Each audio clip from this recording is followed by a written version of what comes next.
नवनीत राणांच्या उमेदवारीला विरोध करणाऱ्यांचे डोळे आता सुप्रीम कोर्टाच्या निकालाकडे लागलेत। सुप्रीम कोर्टाचा निकाल राणांविरोधात गेल्यास उमेदवारीची संधी मिळेल असं त्यांच्या पक्षांतर्गत विरोधकांना वाटू लागलंय।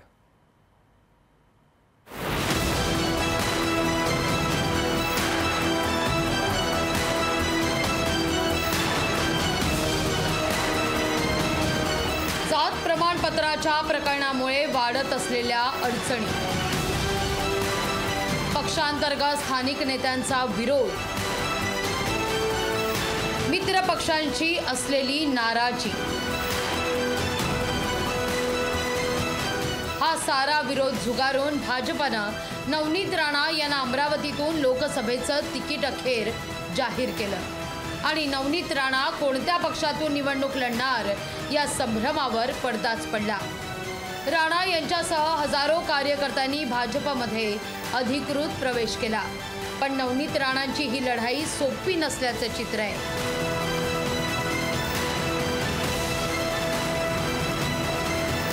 2019च्या निवडणुकीत राष्ट्रवादी काँग्रेस पुरस्कृत उमेदवार असलेल्या नवनीत राणांनी शिवसेनेच्या आनंदराव अडसूळ यांचा पराभव केला होता। यानंतर मात्र खासदार अडसूळ आणि राणा यांच्यात खटके उडत राहिले।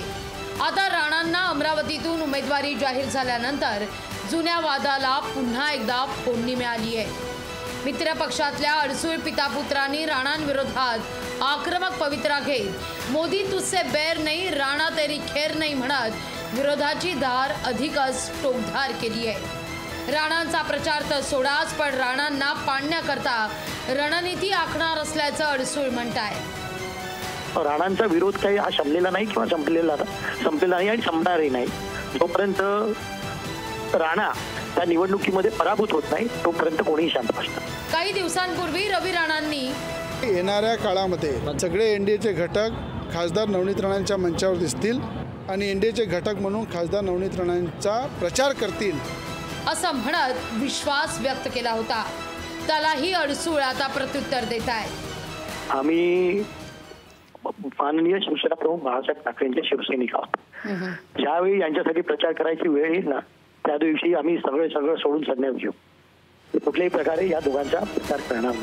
हे कमी की काय तिथं बच्चू कडू यांनीही राणांविरोधात दंड थोपटले आहेत। राणांना जितकी ताकद लावता येईल तितकी ताकद लावू, पण निवडणुकीत पाडणारच असा निर्धार बच्चू कडू यांनी व्यक्त केला आहे।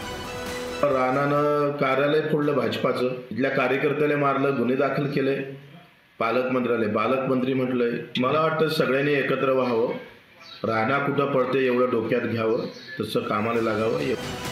अभिनेत्री असणाऱ्या नवनीत राणांनी राजकारणाची नाळ चांगलीच ओळखली आणि जवळपास 25 वर्षांपासून अमरावती मतदारसंघात पाय रोवून उभ्या असलेल्या शिवसेनेच्या सत्तेला आनंदराव अडसूळ यांच्या पराभवानं सुरुंग लावला।